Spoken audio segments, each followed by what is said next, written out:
everybody! Welcome! Bem-vindos a mais uma aula aqui nessa live de hoje. Como eu disse para vocês, pontualmente ao meio-dia, estamos aqui todos para continuar o que a gente estava falando ontem. Não sei se vocês assistiram a live de ontem, mas a gente estava falando sobre o verbo to be no passado. Vou até virar um pouquinho a câmera aqui, que eu acho que ela tá um pouquinho torta. Isso, acho que agora ficou melhor. Então, ontem eu comentei com vocês sobre o verbo to be, né, no passado. A gente tá aí falando durante essa semana, na verdade esses dias, né, durante esses dias nessa semana, sobre tempos verbais, como a gente usa os nossos verbos, que alterações que eles têm, várias coisinhas que a gente vem falando aí. E no dia de ontem eu comecei então com o verbo to be no passado, que a gente já falou um pouco de passado, né, sem o verbo to be, só a questão do passado. E aí hoje eu queria começar com vocês então, terminar na verdade o que a gente começou ontem sobre o verbo to be no passado. E hoje a gente vai falar um pouquinho de frases negativas e interrogativas com o verbo to be no passado. Então, salientando bem pra vocês saberem que é passado, hein? Então, gente, só pra gente se organizar, tô um pouquinho rouca hoje, eu acho. Só pra gente se inteirar aqui das questões, tá? O tempo passado, então, a gente tá falando do simple past, que é um tempo passado simples, onde a gente fala sobre as coisas que aconteceram, tá? E elas terminaram no passado. Então, são coisas que elas tiveram um início e um fim, sabe? No passado. Pode ser o passado ontem, pode ser o passado há muitos anos, pode ser uma coisa que aconteceu semana passada, não importa, tá? Pode ser, é um passado, mas o que aconteceu começou e terminou no passado. Então, isso é importante pra vocês se lembrarem disso, ok? E no dia de ontem, a gente estava falando um pouquinho sobre o verbo to be no passado, que a gente já conversou que no presente o verbo to be tem 3 formas, que é is, are e am, né? São 3 formas que a gente conhece ali do verbo to be no presente. E o verbo to be no passado, que a gente falou ontem, nós temos apenas 2 formas, que é o was e o were. Então, eu acho que isso fica um pouquinho mais fácil ali pra gente entender como é que funciona a dinâmica desse verbo. Então, só recapitulando para ter certeza que vocês entenderam. Quando a gente tem o tempo presente, a gente tem 3 formas do verbo to be. Am, né? Então, I am. Esse am, verbo to be. O is, também, mesma coisa. Não tem uma diferença com o am, ok? Os dois são verbo to be, ok?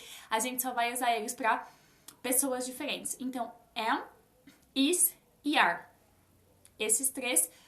Os 3 representam o verbo to be, ser ou estar, depende do contexto, só que cada um vai ser usado por uma pessoa diferente. Então, isso é importante você sempre ter na sua cabeça, ok?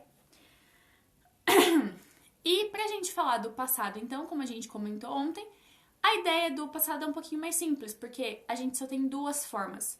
Então, pra quando a gente usar am ou is, o passado vai ser was.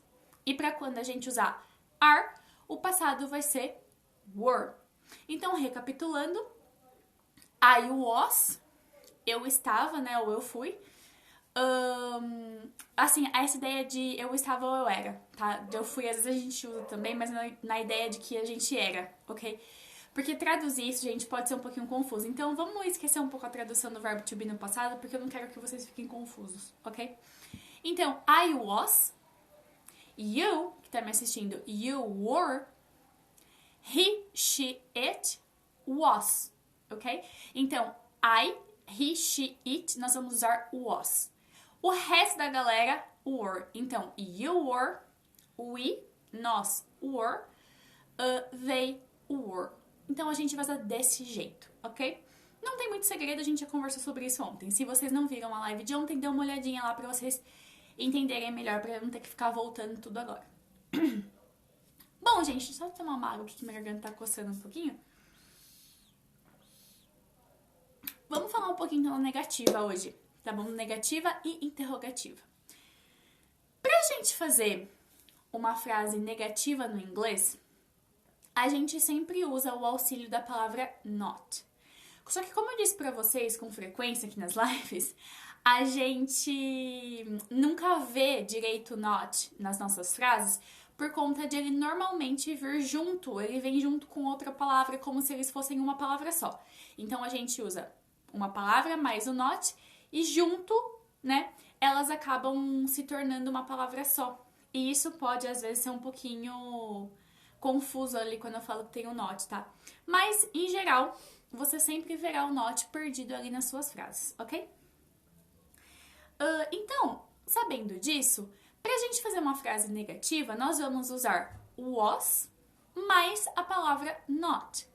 E a gente vai usar were mais a palavra not. Então, vamos pensar aqui na ideia de que essas frases que eu vou falar pra vocês aconteceram há um ano, tá bom? Então, a year ago. Então, tudo que eu falar aqui, imagina que já aconteceu há um ano, ok? Isso é importante também, a gente definir o período do tempo em que aconteceu o que a gente tá falando. Não esqueçam disso. Muito bom. Então, se eu disser pra vocês, né? I was a teacher. Então, eu era professora. Se eu disser que eu não era uma professora, eu posso dizer I was not a teacher. I was not a teacher. Mas, como eu já falei pra vocês, o inglês ele gosta de contrair palavras. Então, quanto menor ficar a palavra, mais fácil fica pra eles. Então, a gente vai ter que se acostumar bastante com a contração, que é o que eu disse pra vocês, a união de duas palavras como se elas fossem uma só. Então, esse was not vai virar wasn't. Wasn't. Quiser até pronunciar aí pra praticar, gente, eu aconselho, tá? Então, wasn't. Então, basicamente, I wasn't a teacher. Então, eu não era professora. E é isso. I wasn't a teacher. Agora, quando a gente quer falar de you, por exemplo, que nós vamos usar a palavra were, nós temos que fazer o quê? Somar a palavra not ao were. Simples. Então, were mais not. Então, you were not a teacher. That's it. Mas, como novamente falando pra vocês, nós temos a contração de were mais not. Então, esse were mais not vira weren't. Weren't. Ou seja, you weren't a doctor. You weren't a doctor. Então, você não era um médico. Então, gente, essa é a regra, tá bom? Não tem mais segredo que isso. Você só coloca o not, a was e o were, junta essas duas coisas. Assim, só pra salientar, não é obrigatório você juntar essas duas palavras. Não é como se estivesse errado se você não juntasse. É só a questão de ser muito mais comum se você juntar. E como eu sempre digo pra vocês, é interessante que você entenda as contrações, mesmo que você não quiser usar, pra que se alguém falar com você, você entenda o que a pessoa tá dizendo, tá? Então isso é importante. Porque às vezes eu particularmente não ligo muito pra usar contração, porque eu acho bonito, sabe? Falar a palavra inteira, uma coisa que é uma questão que eu acho bonito. Mas assim, é importante que eu saiba como é feita essa contração, para que quando a pessoa fale isso pra mim, para quando eu tenha uma conversa com uma pessoa, eu entendo o que ela tá dizendo, tá bom? Então, aprenda dos dois jeitos, pra vocês não terem dúvidas quando vocês escutarem um nativo falando, por exemplo. Beleza, vamos continuar então com as pessoas aqui. Então, she wasn't my friend. Então, ela não era minha amiga, ou meu amigo. No caso, não é minha amiga, né? She wasn't my friend. Então, ela não era minha amiga. He wasn't a lawyer. He wasn't a lawyer. Então, ele não era advogado, tá? Lawyer, advogado. It wasn't a dog. It wasn't a dog. Ou seja, não era um cachorro. Podia ser outra coisa. We weren't doctors. We weren't doctors. Então, nós não éramos médicos, né? Só que, gente, percebe uma coisa, só um parênteses. Em português, as traduções, elas são gigantes, elas são inúmeras, ok? Então, isso pode te confundir. Porque quando a gente coloca, por exemplo, we, né? We weren't. É isso. Então, só que em português fica nós éramos. Então, olha como muda na nossa língua drasticamente. Só que em inglês, gente, não altera, tá? É igual. Ok? Não tem mudanças drásticas nos verbos no inglês. Eles não têm tantas formas como em português. Então, se você traduzir, isso pode ser um problema pra você, exatamente porque você vai ficar procurando palavras que não existem, tá bom? Então, é interessante que você tenha isso na sua cabeça e fique salientando isso com frequência, que você realmente reforce isso. E vai te ajudar, tá? Porque eu lembro de uma vez que eu tava fazendo aula de inglês ainda há muito tempo, e aí eu me peguei fazendo uma frase com we. E eu falei assim, nossa, mas que verbo que eu uso, né, pra esse we? Gente, era absurdo, porque eu falei assim, caraca, não tem verbo pra isso? Como é que eu uso a forma do verbo? E aí eu reparei e falei assim, não, mas por que eu tô procurando uma coisa se ela é a mesma que as outras? Não tem que alterar. Em português altera, em inglês não, tá bom? Então sempre tenham isso bem claro na cabeça de vocês, beleza? Muito bom. E o último aqui é they weren't teachers. They weren't teachers. Então eles não eram professores. Então novamente a gente usa aqui o nosso were, mas o not, weren't. E é isso. Tá bom? Gente, realmente não tem segredo. Realmente a história é essa. Não é tão complexo quanto parece quando a gente vê sem saber a regra, mas em geral essa é a regra, beleza? Fechou. Então, vamos agora pra interrogativa, né? Vamos ver como a gente faz pergunta com o verbo to be no passado. Pra gente fazer pergunta, eu não sei se vocês lembram, se vocês não assistiram, né? Mas quem assistiu talvez lembre um pouquinho sobre como a gente fazia pergunta com o verbo to be lá no presente, simples. A gente colocava o verbo to be na frente da pessoa. Então, por exemplo, is she? Are you? Am I? A gente fazia isso, a gente invertia. Ao invés de eu colocar I am, eu colocava am I. Então, eu invertia o verbo to be de posição. Ele tava aqui, depois ele veio pra cá. Se eu colocasse you are, eu fazia o quê? Pegava esse are, jogava na frente. Are you? E com she, he, it, com todo mundo é a mesma coisa. Então, se eu fosse falar ela é, is, she, jogava o verbo to be aqui na frente, ó. Então, adivinha? Mesma coisa. A gente só vai jogar o nosso verbo to be para frente da minha frase. Então, por exemplo, se eu for perguntar pra mim mesma se eu era professora, uma pergunta pra mim. Was I a teacher? Eu só jogo o was na frente. Was I a teacher?